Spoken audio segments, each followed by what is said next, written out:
Roy Brothers Podcast. Look, we have in the podcast room tonight, Matt Vita. Mr. Matt, how are you doing, man? I'm doing good. It's super good to meet you. We're just meeting Matt for the first time on the couches. This is awesome. No time for anything. We're going to get to know you live. On. Yeah, it's going to be awesome. You came all the way down from New York, man, and I appreciate you taking the trip. Yeah, well, I heard about the Roy Brothers podcast, and I said I got to make the trip. Yeah, got to check out the brothers. Oh yeah, man. Appreciate the support. Yeah, I'm glad you're here. We'll make a little note. We are going to a show. You're headlining the Galactic Theater tonight with a list of great comedians. It's going to be. This is the start of a really awesome night. We're going to go out after this. We're going to go out, see all the other comedians. Going to watch your headline, dude. I'm really excited. I've been looking forward to this. Too. So I'm pretty pumped, dude. So yeah, kicking off the night with a podcast, a couple beers, a little pizza, and over to a show to see Matt and the crew. Dude, what a night! Yeah. Perfect night. Nice Thursday night. It's better than the usual Thursday nights I have. Usually I'm falling asleep on the couch watching the Celtics. Sometimes. Actually, in his coffin. You see the guy? You see the indentation? I do. If I can state for the audience, this is real. Because I feel like so many comedians, try to get this look on their podcast. But this is the real deal. This is paneling from 76. Hell yeah, dude.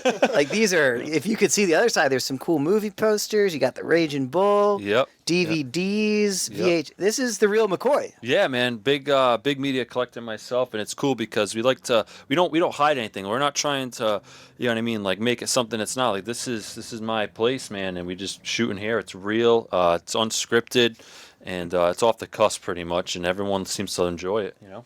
Great vibe. Yeah. Can I ask, what's that? That is a giant telescope that I bought with my work bonus, and I used it a total of 3 times. Because, you know those things like I'm going to use that a lot, and I just don't. But it's a Celestron star sense. It's called a Dobsonian, so you can like turn it and like position it certain ways and lock it into place. Okay. And it's 8 inches, so you can get better views. I saw the rings of Saturn and the bands of Jupiter with it. Damn. Yeah. So it's pretty cool. Don't let him fool you. He spent $1,000 on that to look at the neighbors. Yeah. That's what I wasn't gonna say. Well, a couple of peeping Roys in here. Well, once the leaves start to change and they fall off the trees, you got a great view. What was that movie where fucking Shia LaBeouf's like looking out the window and he sees the murderer? Remember that? Disturbia. That's you, Matt. Yeah. Oh, ruining my record over here. But so we'll just get right into it, Matt. I wanted to really get to know you a little bit and have everyone around get to know you. Can you give us some background, like how you got started with a comedy, how long you've been doing it, a little bit, on your background as a comedian? Yes, I've been doing it, about 10, 11 years now. Mm-hmm. And I think I started comedy, I would attribute it to George Carlin, Wu-Tang Clan, and my buddy Ryan O'Connor. Nice, dude. I love that mix of George Carlin and Wu-Tang Clan. Both gangster in their own way. Dude, you could definitely develop some kind of AI for that. Like George Carlin meets Wu-Tang and they just spit. Yeah, I'm not surprised you wouldn't see that on Facebook already. It probably is. Yeah. As we're talking, there's probably some generative AI script writing it right now. Exactly. Yeah, right. So you've been doing comedy for 11 years, huh? So, where did you get your start? In New York. In New York? Yeah, Manhattan. Mm-hmm. I grew up on Long Island. Yeah. But I don't know. I didn't start comedy on there. It wasn't vibing the scene out there, so I started in the city. Yeah, nice. So have you when you're starting, were you hitting many open mics and stuff like that? So the first time I ever got on stage was at the comic strip, and there's this amazing woman Gladys Simon who runs a development room there, and I actually started doing improv comedy before I did stand up. Okay, cool. And I was in an improv class, and there was a buddy of mine in the class who was a stand up. And I also wanted to do stand-up, and he's like, dude, come to this thing. And he introduced me to this woman, Gladys, and I did the development room there. So the first time I ever did stand-up was in Gladys Simon's development room. Oh, nice. And she's, she's amazing. She's, nurtured a lot of comics over the years. Yeah. That's cool. So I noticed we've talked to some comedians I've been on in the past. They have done some improv work, and I think that's really cool how comedy and improv can go hand in hand. Me and Rob have been saying for a while. I always wanted to give it a try. You know what I mean? To do some improv at one point. Well, what's great about that is I think Matt is actually going to be teaching an improv class So why don't I just bring that up? Yeah, we'll right get right now. to that. So let's get into that real quick. Let me sideline y'all for a second. But so March 7th, he's going to be at the Kismet Improv doing a show, actually, the stand-up show. Yep, doing a stand-up show. And then he's got an actual improv scene class the next day on the 8th. I think we should go to that. Yeah, I think that's where we kick off the. I mean, is that okay for beginners? Do you think? Yeah. So I mean, I've been coaching improv for probably about the last 7 or 8 years. I love that. That's awesome. I've coached a lot in New York. I also coach like I've got this workshop that I bring around to like corporate events. Oh, okay. So I do, improv for corporate professional workshop. Mm-hmm. So I've coached everything from, honestly, like CEOs of big companies that have never done comedy, improv, or anything, all the way up to like some like really talented, like, that's house awesome. team players in New York City. So that's cool. I think that's really cool because the first like comedy, like just doing stand up in general has helped like my professional life with like my career. Right. Like I do have to give presentations and now I feel like I'm not I'm not nervous at all. Right. Like I could tell, yeah. You know what I mean? And then like now take improv with it and actually like kind of take it and kind of tailor it to like a CEO, like a sales guy. I think that's like that's like reading The Art of War like as a car salesman. But this is like you're in a high pressure like maybe sales CEOs, whatever, just like these white collar dudes. Well, that's what super beneficial. So when I do the corporate workshops, the buzz saying that I'm always saying in these workshops is this is a transferable skill, and it's kind of doing these silly, fun improv exercises, and then sort of taking a time out and being like, okay, so how can you take this thing that we did in the silly improv exercise, which is getting out of your head and saying yes and being agreeable and building it instead of saying no and breaking down, and apply it to like sales situations or presentation situations. So yeah, that's exactly like the demographic I go after when I'm doing those types of workshops. That's a slam dunk, man, because everyone in that kind of industry needs that. Badly. Tell HR, where do you work? Get them. Yeah, dude. Call the telescope That's company. actually not a bad idea, man. We'll talk off camera. Yeah, let's talk off camera. Cut the crazy. pod. I'm getting business out of this thing. Let's go. Pod's over. Business is up. That's funny, dude. That's really cool. You go into. I love that so much. That's great. Yeah. I never thought improv would like I'm not familiar with this stuff, so it's cool that you can do it that way. You go into businesses and use it as those skills and all that other stuff, and like kind of like a training exercise, that type of thing. Yeah, because there really is. I mean, jokes aside, and honestly, it helps with stand up too, because a lot of improv is literally just getting out of our heads. Yeah. It's like it's sort of the foundational basis of improv is the idea of yes and, meaning whatever your scene partner says to you, you say yes and. So it's this whole idea. Like when I'm teaching a workshop, I like to say you build skyscrapers, not shopping malls, because you're building on what you're people building on top of it. Yeah, like you're building on what someone else did. Like you guys are making it together, so to speak. Exactly. Yeah, making it together. It's very collaborative. Yeah. It's like all the things that you learn in improv class when you're running around pretending you're a chicken. Yeah. Is like shit that literally like can help you sell whatever you're trying to sell in corporate America or whatever. Yeah. Yeah, Rob, you would be great for that. You're in sales. I know. Rob, cut the pod. Yeah, get me in there. Guys, we're out here. Yeah, that's funny. No, that's great, man. I love that. Yeah, I respect improv a lot, even though I've never done it. But I like to watch it. Yeah, I think I watch some guys on YouTube, just like I don't know, and no one notable that I know of, but just like sometimes going, improv, like amateur improv, or everyone knows whose line, right? That's always a great. Yeah, of course, show, so stuff like that. It's really cool. But to circle back to the Kismet, so the workshop I'm teaching on the 8th, Sunday the 8th. It's not the corporate workshop. It's more of a scene study workshop. Cool. So it's more for performative-based improv. So the type of stuff that you would go to see, like if you go to Kismet Improv, or if you go to the Pit, or if you go to UCB. And to your question about, is it good for beginners? I always cater the class to everyone that's in the room. I'd make it very inclusive. So like sort of like, first couple of minutes, it's like we circle up and kind of just see where everyone's at in their improv journey, whether they've never done it or if they're a seasoned veteran, and then sort of what they're trying to get out of the class. And the good thing about improv is, you could do all these different exercises and different people could get different things out of them. And it's just kind of like guiding individuals in their journey through this sort of group exercise. That's great. I think that's something we should go to, Matt. Yeah, I'd definitely be interested in checking out. Matt, if you're in the area again, maybe you can come back on and we'll do a little follow-up. That'd be cool. That'd be great, yeah. If you're ever in the area, you're more than welcome to come on and hang out. We'll order some food. We'll do another podcast episode.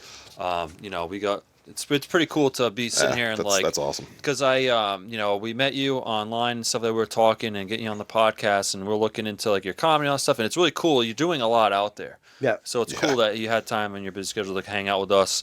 Like Rob said, you have the Kismet workshop and the class.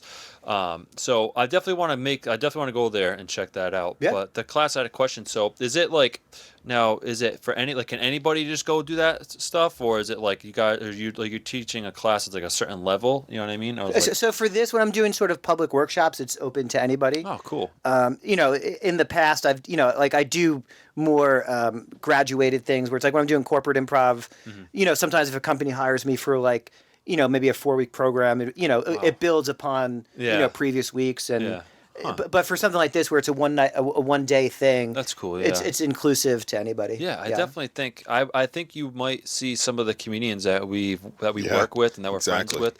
Yep. Like I know Jenna does Wait and See Comedy. Shout out to you guys. Bam. Jenna Trudell, Devin Cooper, you guys are awesome.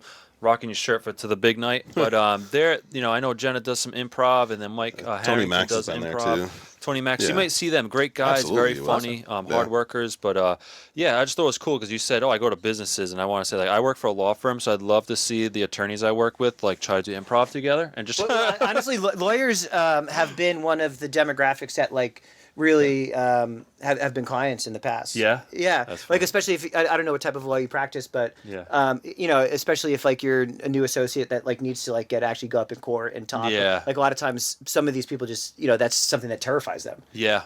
No, that's it. I'm not an attorney myself, but the attorneys I work with, I've been to a trial before for work, and I've seen, like, it takes some balls to get up there, and the judges, man, they can be kind of intimidating. Especially, I work in like civil law, so like there's a lot of money involved. So, I think improv would probably help you if you can go up there and you can pretend, like you said, a chicken, and just run around like with your head cut off. And because correct me if I'm wrong, but when you're doing improv, there's like really not many objects. You're kind of just doing it off the cusp, and you're with one other person. There's really no. There's no there's no like actual chicken or like you're not playing with anything physical. I've never seen an actual. Yeah, imagine that chicken improv. Do you get real chicken? Stick a feather up your butt. Fight Club, right? Yeah. Stick a feather up your butt does not make you a chicken. Yeah, so I think that's really cool. But kind of segueing into the other topic I want to get into is you did some improv in New York City, or you still do stuff like that? Yeah, I do. I perform stand-up a lot more these days. Okay. Like, I'm basically just kind of grinding the road, like, pretty much full time. Mm-hmm. So I'm not doing as much improv. Yeah. But I do, from time to time, still do it. Yeah. And then even, like, tonight, I'm headlining, like, at the end of my set, I always do this one little thing, which is improv, where I basically improvise a song at the end of my set. Yeah. Nice, dude. So I have drips and drabs of it, even when I'm out on the road doing stand-up. So you're sprinkling into like your set and all that stuff. Sprinkle it into the set, Nice. Awesome. So, I definitely think I can imagine improv and just comedy in New York City must be pretty crazy because people, and I say crazy in a good way, it's like, sure, it's busy. I'm sure it's like, I think Rhode Island we got mics where you got 30 people and that's, I hear it sometimes in New York City, like people will wait for mics or the shows are just way longer. You know what I mean? Because it's so busy. You know what I mean? It's like a hub for comedy, Yeah, I mean, there's tons of comedy. Yeah, that's awesome. I mean, and it's just, I mean, you've got bar shows, you got some of the best clubs in the world. Mm-hmm. You've got theaters, you got Madison Square, so you've got every level of it. I mean, you could walk down a street in Brooklyn or Manhattan and probably walk by 4 comedy shows 7 days a week. That's awesome. So there's just tons of opportunity to get on stage. Cool. And I think New York does make you good just because, to sort of rise to the top in New York, like you got to be sharp. Yeah, you got to be like kind of cutthroat, so to speak. You know what I mean? Is it competitive or? It is. And I personally, I hate that. Like, I'm like I grew up in sort of like the punk rock community. Hell yeah, yep. So like some of like when people get like that, like I hate that kind of stuff. Like competitiveness in the comedy. Yeah, and it's there. I mean, I think it's in every industry, but like, I don't know. Yeah. Well, I think it's more like, in my opinion, is like, me agree. It's like comedy should be about having fun and like supporting each other. You know what I mean? That's what we're here to do on this podcast: support people. We go to shows to support people. So, but like you said, there's a lot of competition in all industries. Yeah, and that's true. I see it. There's a lot of heat in a lot of industries, and like you said, competition. But for me, with comedy, like I can. it's like the first time I can root on someone else's success. Right. Awesome. You know what awesome. I mean? I'm like, oh, thank God I could feel that way. So I just I love it. I just love seeing everyone. Yeah. Well, we need more people like you in the biz, baby. Yeah, a rising tide, man, lifts all ships, right? Yeah. Is that the saying? You know? Yeah. I just, did I say that on this podcast or on the phone call I was on before I got here? I literally just said, I think. Oh, did you? I'm so tired. I haven't slept in weeks, but I literally just said kismet. that. It's fate. Yeah. All right. I just said that either That's on crazy. the pod or Yeah, it must have been on the phone because you were saying like the ship, right? Like you know, yeah. We're all here to lift each other up. You know, That was like a cosmic connection, dude. the stars are aligning. You know what I mean?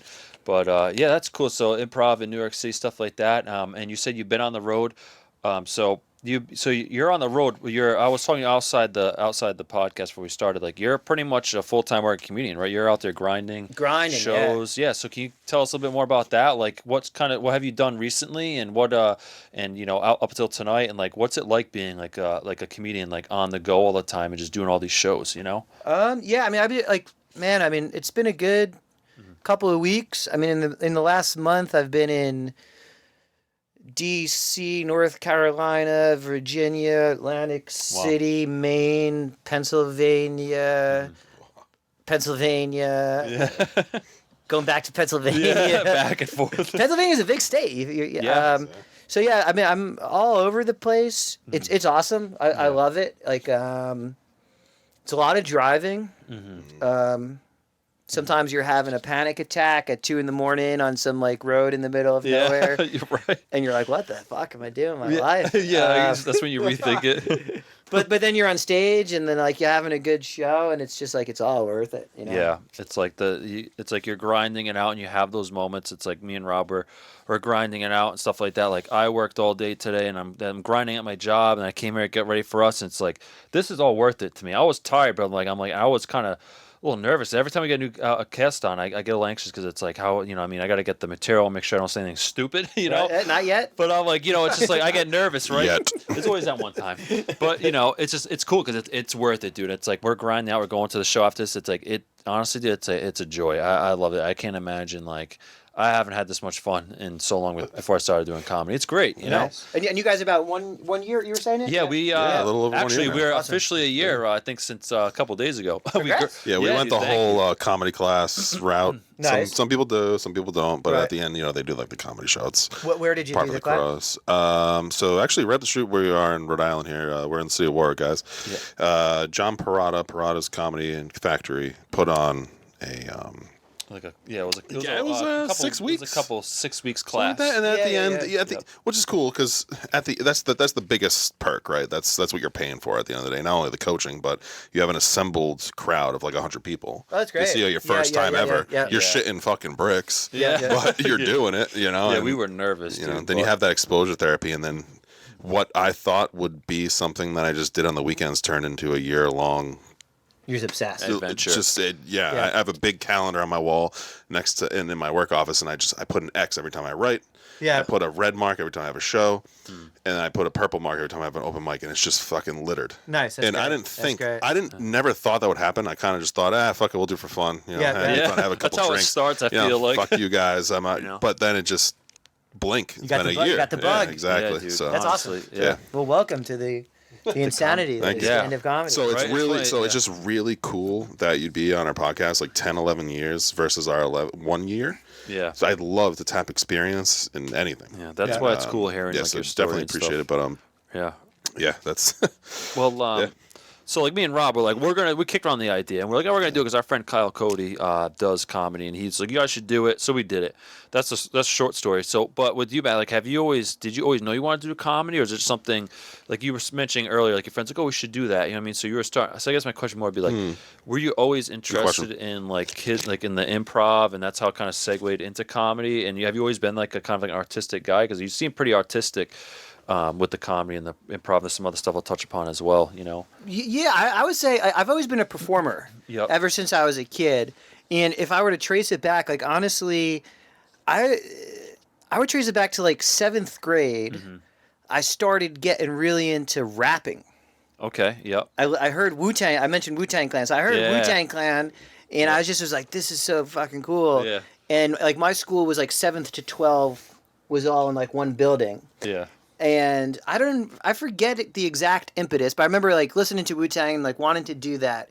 And then I just like wrote a rap. Yeah. And then like there used to be like this place on the third floor of my high school where like the skaters and punk rockers would like all hang out in the morning. Yeah. And then I remember just coming in one morning and my really good friend Ryan O'Connor, R.I.P. Ryan, he just passed this year. I fucking miss him. I'm sorry to hear that.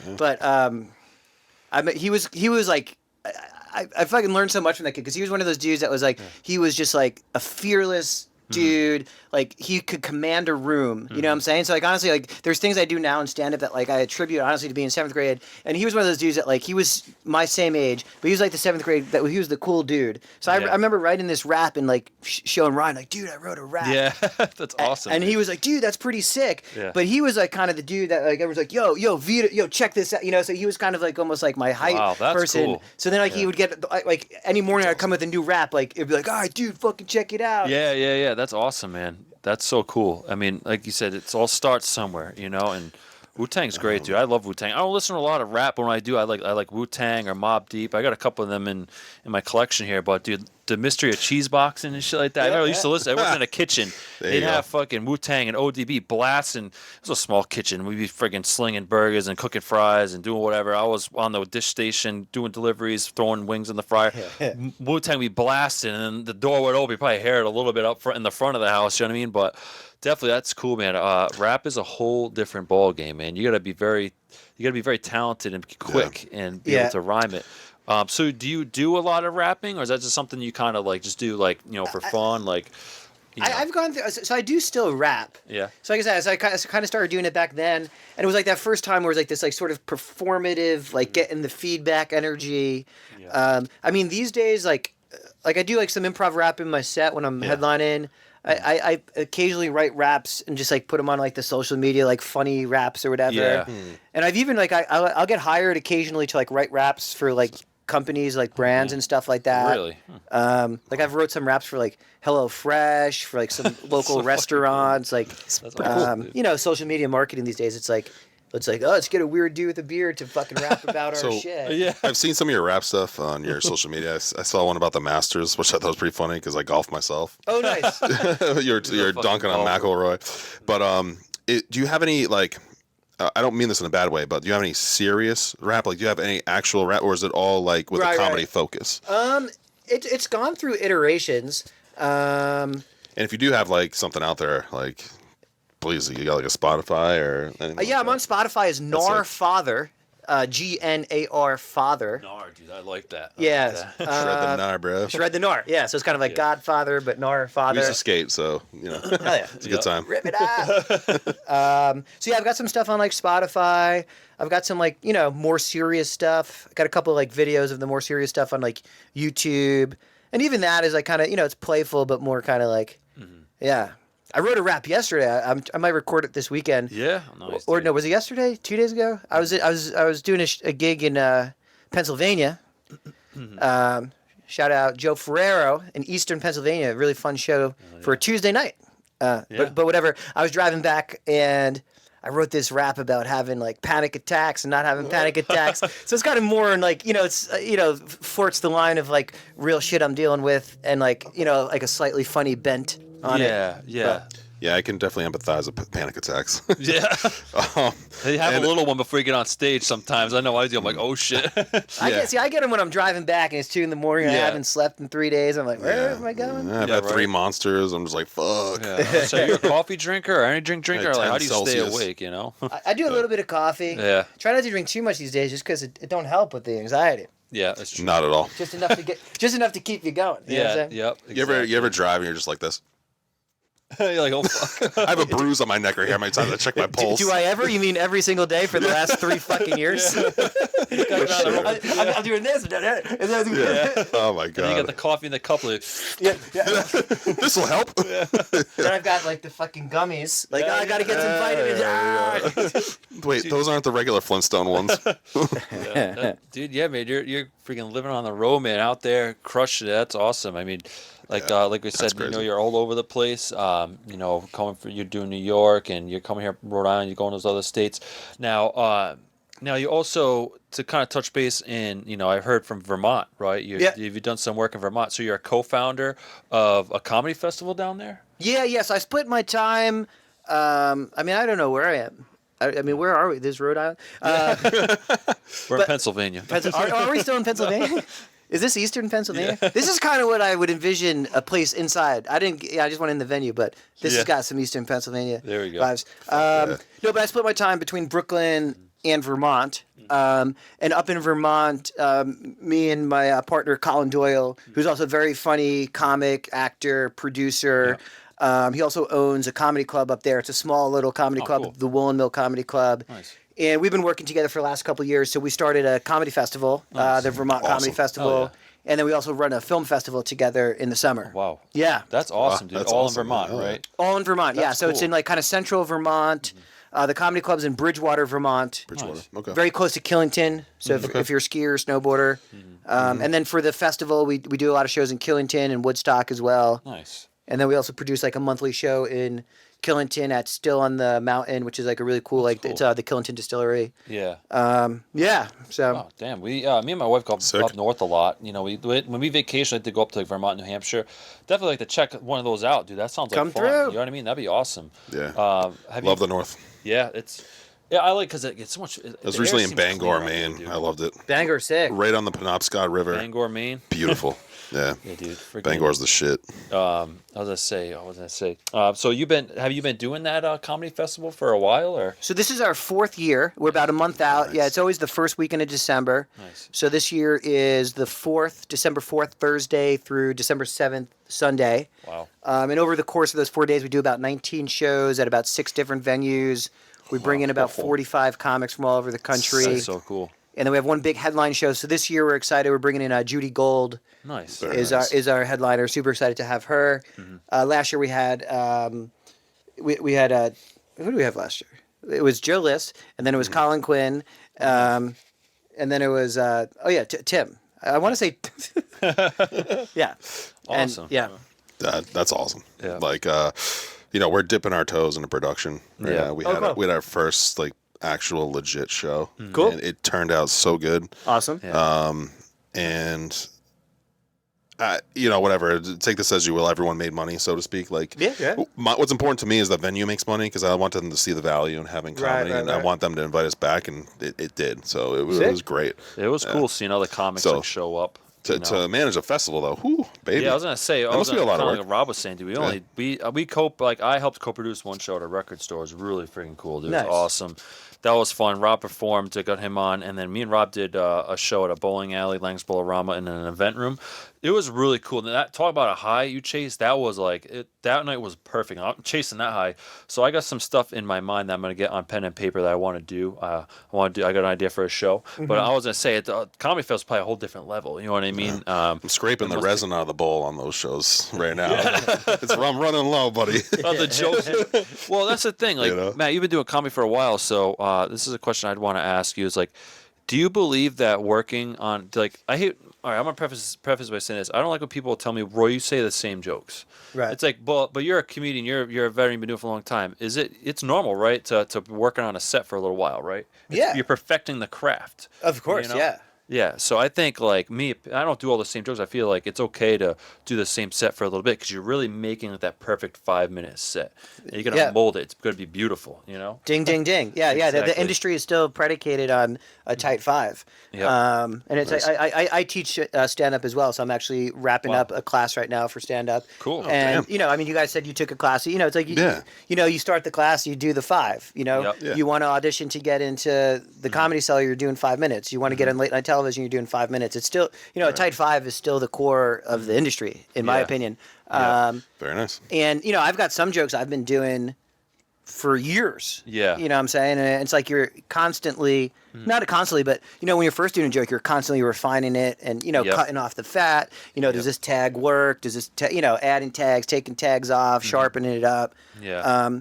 But yeah, I've got certain jokes I've probably told fucking goddamn thousands of times. Yeah. I mean, there's 365 days in a year. I'm getting up most days of the week. Sometimes if I'm in New York a couple times, I probably have jokes that I've done 2,000 times. Yeah.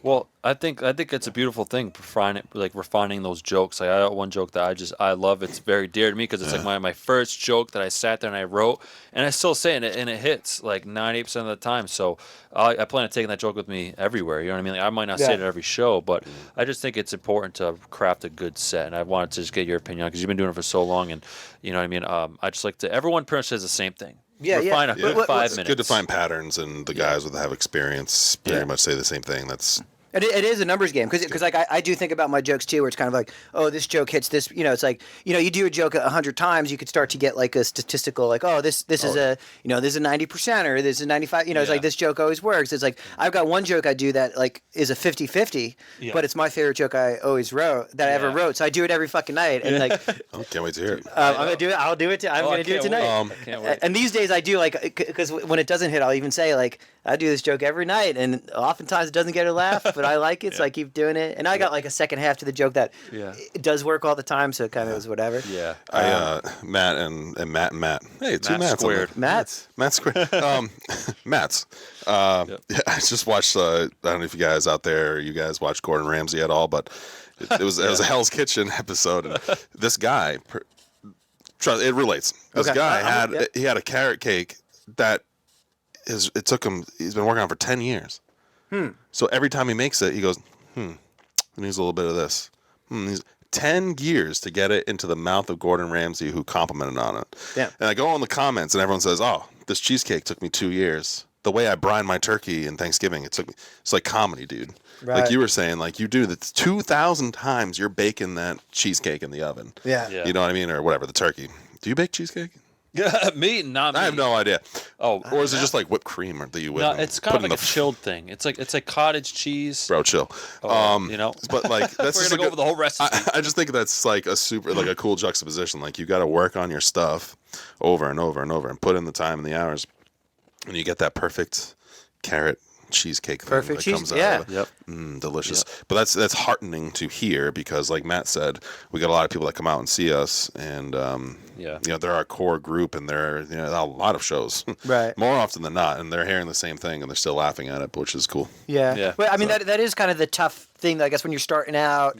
And you're getting like your pals to come out that maybe aren't comics, and for that, I mean, they don't get it because they're not comics, so they'll be like, "Oh, what the fuck, Matt? You're doing the same joke." Right, exactly. Yep. So it is like that kind of like tough line to walk, and it's like it is tough. But you're doing the right thing by doing the jokes again. By doing them, but it's just kind of like. I don't know. You're like you say, you get your buddies come. Well, starting out, it is tough because you rely on your friends and your family. Like our family, our parents come out to a lot of our shows. My wife goes to every single one of my shows. Awesome. God bless her. She's probably sick of hearing it, but it's like you know what I mean. It's like a lot of people. It's like it probably takes a lot. You know what I mean? It's like, but I'm like they sit, they listen to it, but at the same time, I appreciate them understanding because it's like it takes time, and I've definitely seen my jokes gotten better over time. You know what I mean? But you always sprinkle. A comedian told me that I really respect. Was like, listen, man. He's like, you can do the old stuff, but every now and then throw something new in there to spice it up. Yeah. And that's what I do, and it works. No, I think that's good advice, and it's like honestly, the new stuff, tends to be for me like the more exciting stuff to do. Yeah. So it is great to always like sprinkle new stuff. What I would always tell newer comics to do is avoid doing a new 5 minutes every time. Yeah. But if you do, if you do 4 minutes new, 4 minutes the same shit, you're really refining. Yep. Throw a new idea. Keep it fresh. Keep it spicy. Exactly. Yeah, but continue to get the core 5 super tight and polished. Yeah. So you got a decade of experience, Matt. This is not. We have a little index card back there, guys. We've exhausted it, but a little off the cuff. Oh shit, off the cuff. They said it was unscripted, and now he said off the cuff. Where's the truth lie? You'll never know. You just got to come and do a podcast episode. Figure it out. Yeah. We're in a garage, or are we? There's a green screen. Yeah. But I guess my question is like, it's a decade, man. It's impressive. Decade-long career, what's the most memorable moment you can conjure for 10 years of stand-up? Man. That is very off the cusp. And then I have a follow-up question, I think. All right, see if I can even answer this one. Most memorable, I think one of the cooler moments was 2 years ago at the Comedy Festival, at Vermont Comedy Festival. So fairly recent. we had Colin Quinn was our headliner that year. And like he's just like literally like he's known as a comics comic, but he truly is like the comics comic. Like such a nice guy, like such an OG, such an amazing comic, but really truly cares. And we had him, he like just came in like a day early, and like he was doing a big theater, which we pretty much sold out, 387 seats. But then we got our little 40-seat theater, and he just bopped in, and he did a spot.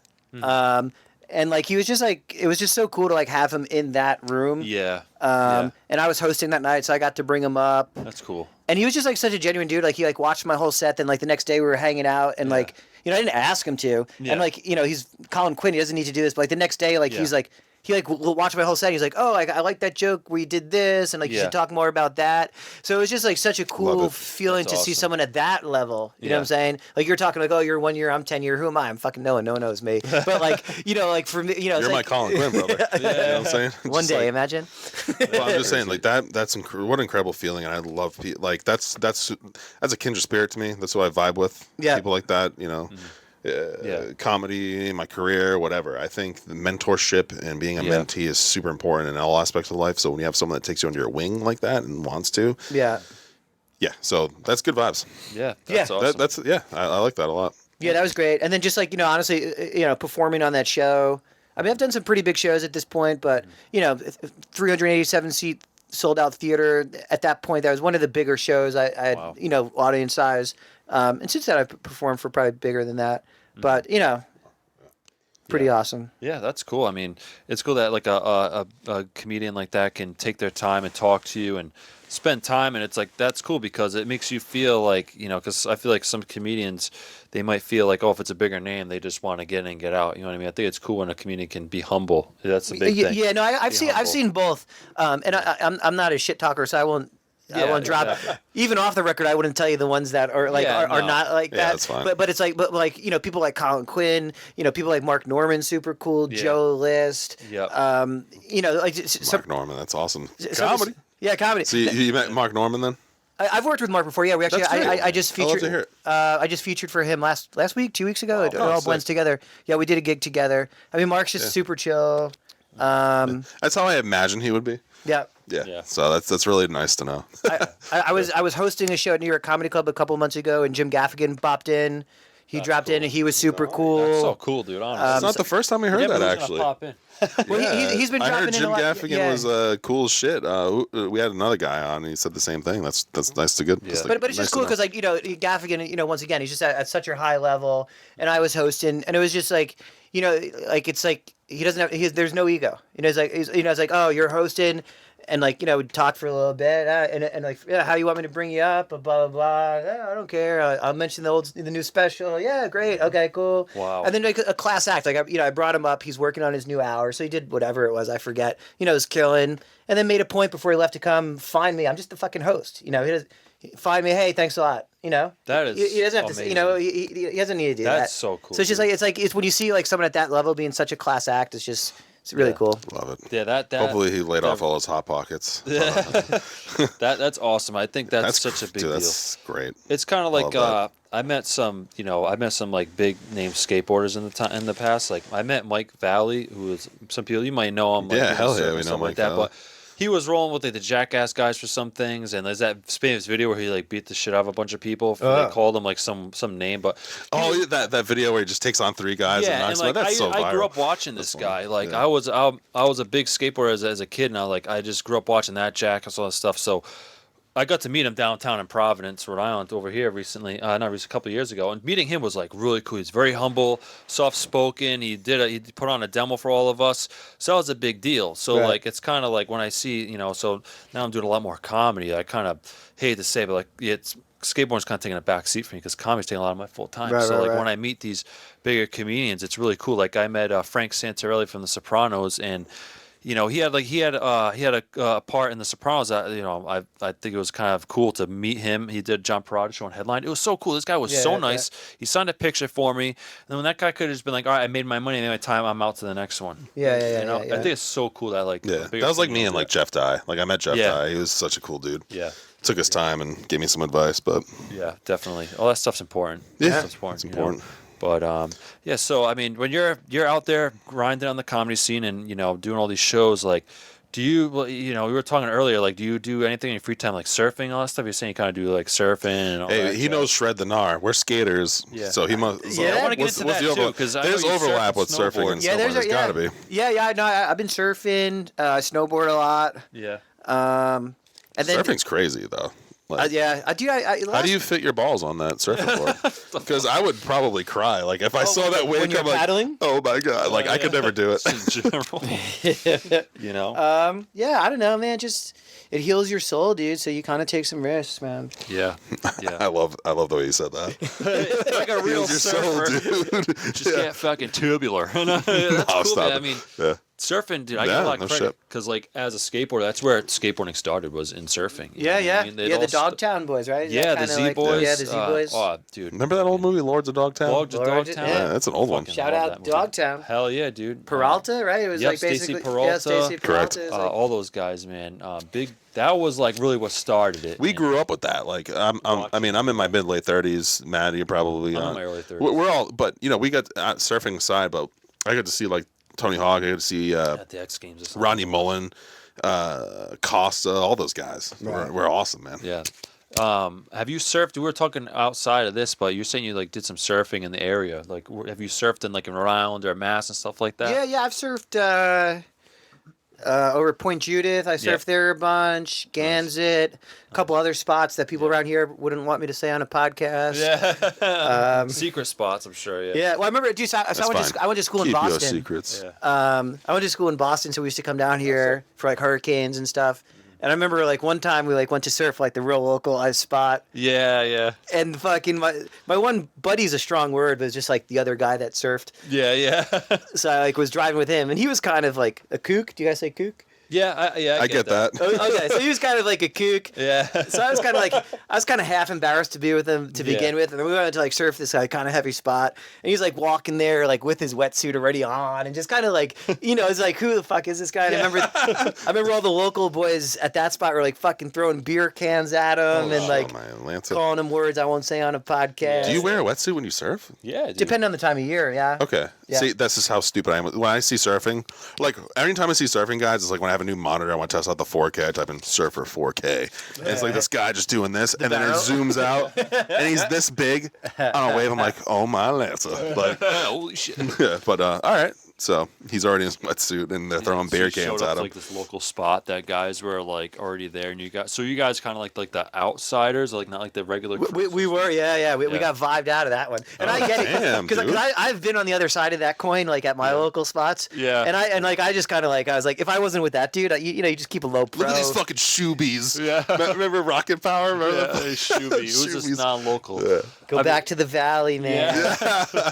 That's crazy though. I'm sad. I'm sorry that you got heckled like that. No, he deserved it, dude. Fuck it. Oh Jesus. Okay, there you Just go. because I was He showed up with his wetsuit, he's ready to start some shit. Like, it's kind of like I get that because like the skateboarding scene in Rhode Island. Like, there's only one skate park I went to, and it's crazy. Like, there's branches of people like one, like if you go to the skate park there's this town called South Kingstown. Okay. And it's like the skate park, and it's got a smooth ice rink. They built like ramps and stuff on it, but then also branches out into like a bowl and all that stuff. Nice. Whatever. So it's cool. And you go there, and there's a different group of locals there, all super awesome, right? Right. No shun on them, but they're all super cool. What's going on? And you go to like another place down in Westerly, and dude, those locals, like you pull up and they just look at you like, who was this guy? You know what I mean? It's just funny. Little vibing. Yeah, they're vibing. I'm like, hey, I always feel weird, and I wear a helmet on my skateboard now too. So I'm just like, who's this guy in this fucking helmet, bro? That fucking pussy. Yeah, exactly. You care about your brain, brah? Right. You don't rip, well, brah. Dude, I freaking went to a coma for 3 days skateboarding, bro. Not wearing a helmet, so I wear it now, and fuck. I actually made it into a joke. So, hey, damn. I'm glad you're okay. Yeah, thanks, I've had some friends go through some big. Yeah, it's scary. You know what I mean? But you do some snowboarding too, right? Yeah, big snowboarder. Yeah. So I love snowboarding. Yeah. Have you tried? Have you skateboarded before, or have you tried? Dude, so you. Because it's in the same realm, like not surfing and snowboarding are different, but it all involves a board with your feet. Yeah. So I mean, I'll say something that'll maybe get me kicked off the podcast. But when I was a kid, I was a fruit booter. Oh.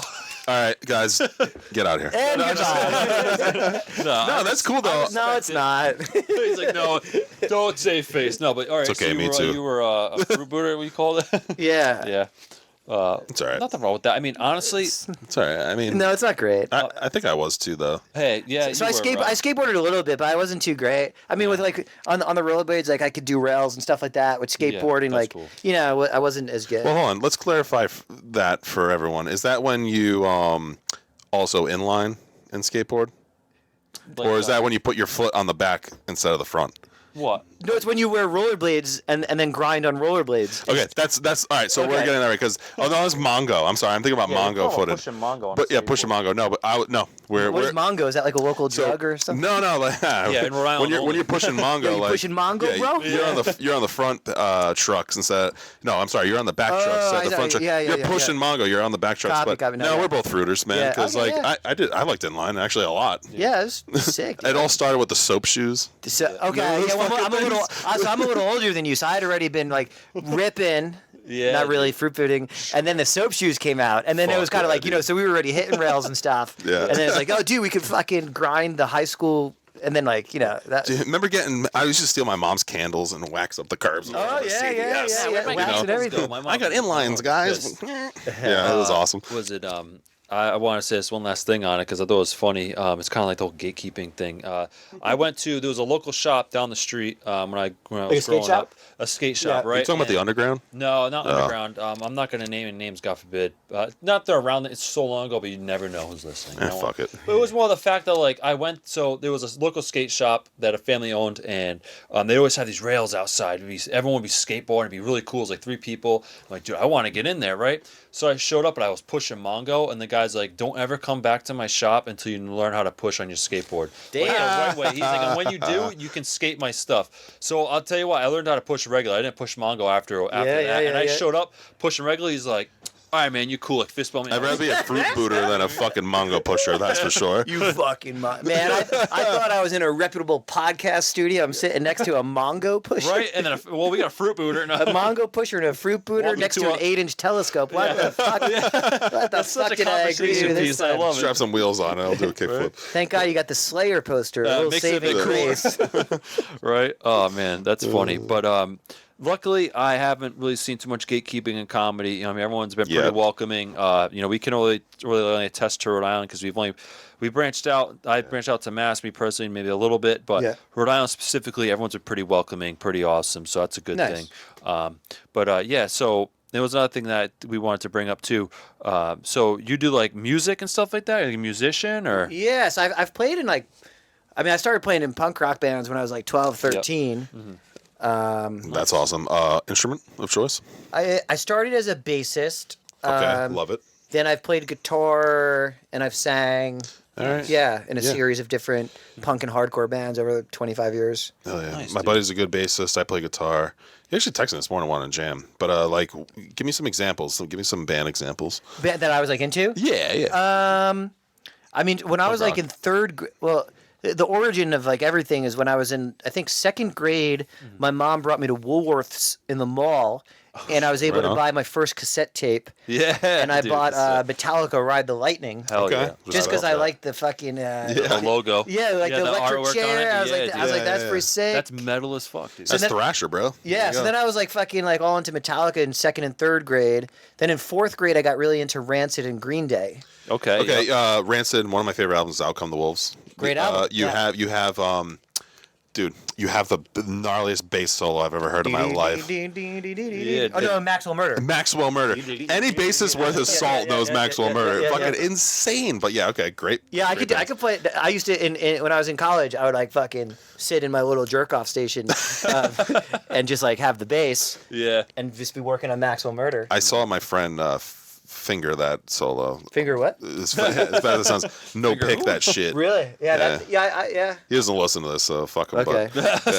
Well, Finger Blaster, if you're out there. Fuck you, Greg. Greg, reach out to us. Call. But that's awesome. I love it, dude. We're cut from a similar cloth as far as music goes. So didn't mean to cut you off, but yeah, bass and guitar, musicianship. Yeah. Guys, I saw Matt Vita on his Instagram doing some 808 drums.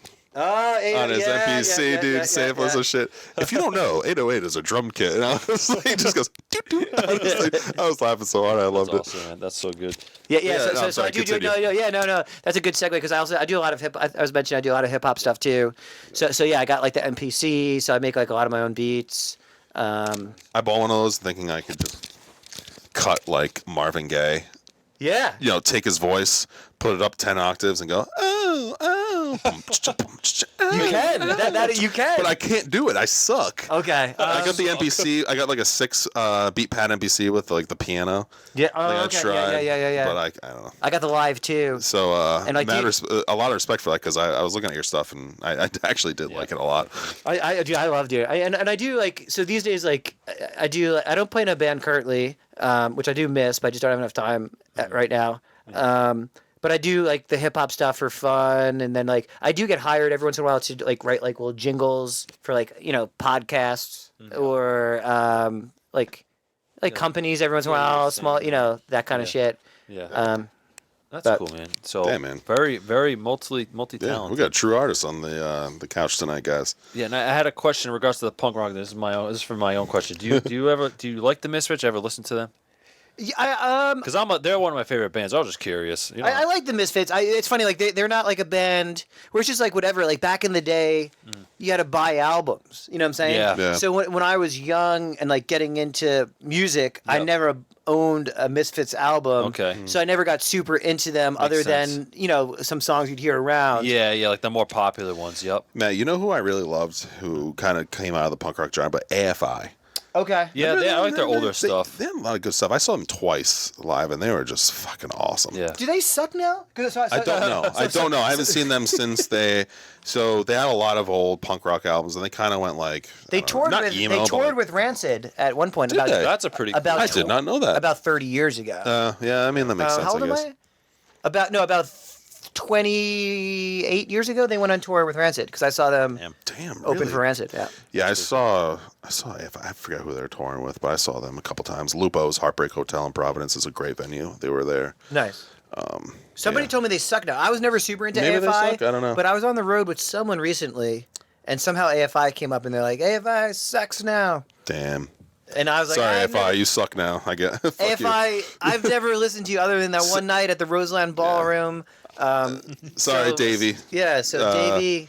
I don't know. Davey Havoc. I mean, I haven't really vibed with them since probably like Sing the Sorrow. Yeah. I don't know. I don't know if you ever were good, AFI. No, if sorry, you're watching AFI. this.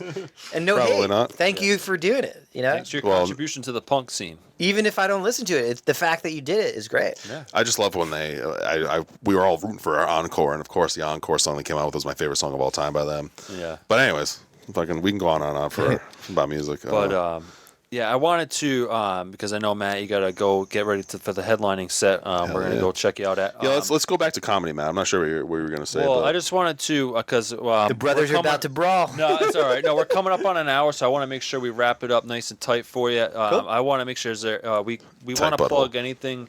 So anything you want to plug, and then and let's reiterate your improv stuff in March. No plugs yet. Well, let's bring it back. Let's just keep them an extra 5. Okay, right, pause the plugs. I gotta 10 years, man. So a couple questions. So let's just start with like your writing style a little bit. Okay. Take me into your mind, and don't reveal your secrets. Okay. Yeah, you know the meme with Frodo, right? His favorite questions. What's your writing style? Whatever. I like it because I'm a nerd like that. Like, what does it look like for you? Like, are you drive a lot? Are you talking into an iWatch? Are you writing in the hotel room? Like, how does that work? Like, when you write, what are you doing to do that? Yeah, a lot of times, I mean, and sometimes jokes just come up with you.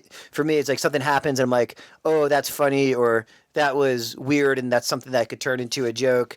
But a lot of times, to your point, like I'm driving a lot, so I'll come up with stuff. So I'll be driving.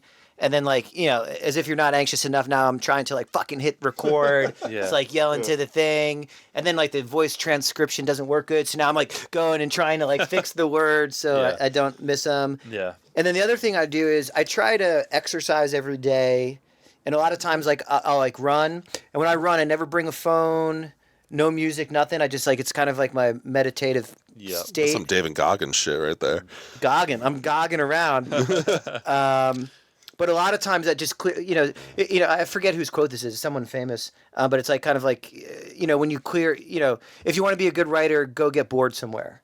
So it's kind of like the whole idea of like clearing your mind so the ideas sprout up. So for me, a lot of times when I'm out running with nothing, I'll get ideas, and then I'm kind of writing as I'm running and almost like kind of like refine it in the sense where I'm getting it tight enough that I'll remember it. And then as soon as I get home, I go straight to the computer and basically vomit it onto the page. And then, I'll usually shower and then sit back down and like refine it. I like that process. Yeah, so you're kind of meditating on it a little bit. You go on, you're running, you're getting that runner's high, and you're just clearing your mind and letting shit come to you. Yeah. That's all. You're the first guy who's told me exercise has brought that on. Okay. Actually, I like that a lot. Vibe with it. I'm gonna try that. And I guess something I got to ask too is, again, with your experience, I guess we got a lot of new and veteran comics watching, especially us new comics. What's like one good piece of advice, or maybe a couple pieces of advice you'd give to new guys coming on the scene and guys that are just starting, so to speak, in their first 0 to 5 years? Like what's a good solid piece that you'd put out there? That's where I'd say 3 things. One, Sweet. Get up as often as you can. Like the more times you could talk into a microphone in front of people, the better. And it doesn't matter if there's 1 person, 10 people, like if you're bombing, if you're doing well, like just the more, it truly is get your 10,000 hours. Do it as much as possible. The second thing is I would say just say yes, in the sense of like, especially when you're starting out, like you don't know what's going to lead to what. Yep. And it's kind of like related to my third bit of advice is always just like be easy to work with. Like say yes, be easy to work with. Because it's like for me, it's like, you meet so many people and it's like the people that actually seem like genuine nice people are kind of the people you want to work with. Yeah. So a little further down the line when it gets to the point where it's like, who do I want to feature for me, or who do I want to sit in a car with for 5 hours? Is it the person that's always on time and nice, or is it the guy that shows up late and drunk and pukes in your car? Yeah, right. Or like talks Got shit it. behind your, Yeah. so Yeah. That's great that's advice. great honestly. advice.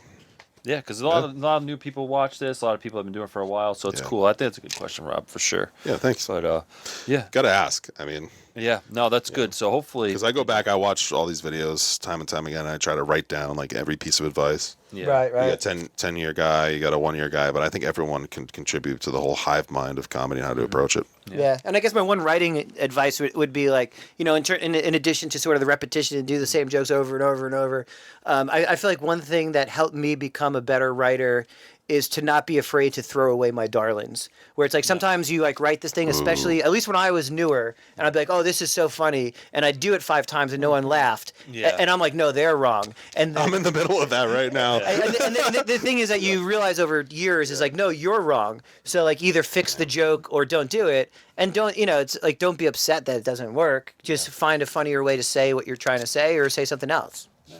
I think that comes with Fucking right being on. humble too. You know what I mean? That comes with being humble. So All right, definitely. let's give Mr. Vita his due. Let's go. What were you saying earlier before I if you cut want you to off? plug any shows, Yeah, I please. know this is the specifics. You wanted to plug the Kismet Improv on March 7th and the class you'll be doing on March 8th. So definitely, guys, check those out. Those are coming up soon before you know it. But anything else you want to, if you want to reiterate that, or any other plugs you want to give, and any shout outs that you want to give, and then we'll wrap it up from there. Well, yeah, I mean, definitely, this is Rhode Island, right? We're in Rhode Island? Rhode Or Pennsylvania? Rhode Island, baby. Okay, so Rhode Island, March 7th, I'm headlining at the Kismet Improv Theater.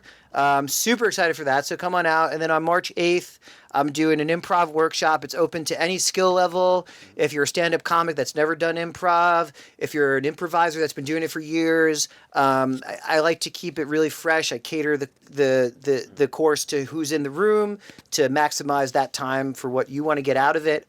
I create a super supportive, silly, fun environment that could hopefully, have you walk out the door feeling refreshed with hopefully a couple of like new toolkit items to sort of help build your craft. So come out to that.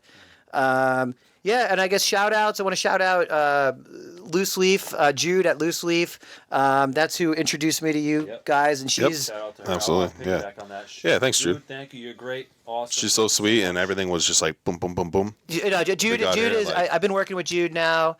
not quite a year, but she's just like, I mean, honestly, I can't say enough nice things about her, but she's super sweet, super professional, super organized, I can see that. like checks all the boxes. Hell And we'll meet her tonight. Grinds so hard. So yes, shout out Jude. She's amazing. Yeah. Cool, man. Fuck yeah, dude. This was a guys, great episode. if you guys want to find Matt, I mean, go down. You're going to go down. Go post all of his information. You know what I'm saying? We got the links, baby. Yep. Yeah, hit the links. You know, hit the links. Follow him on Go see social him. media. Check out his stuff. And then, Go see his guys, show. Rhode Island area and surrounding. I mean, even if you're in Pennsylvania, March, baby. Those shows are going to be awesome. Me and Matt will be there if you want to meet us, too. And it's going to be an all-around good time. Hell yeah. Well, boys, I say we wrap this up and get over to the Galactic Theater, man. Let's get to I'm going to see Matt set Theater. Can't wait. We're going to see Matt headline. All right, guys, thanks for watching. Until next time. See ya. Bam.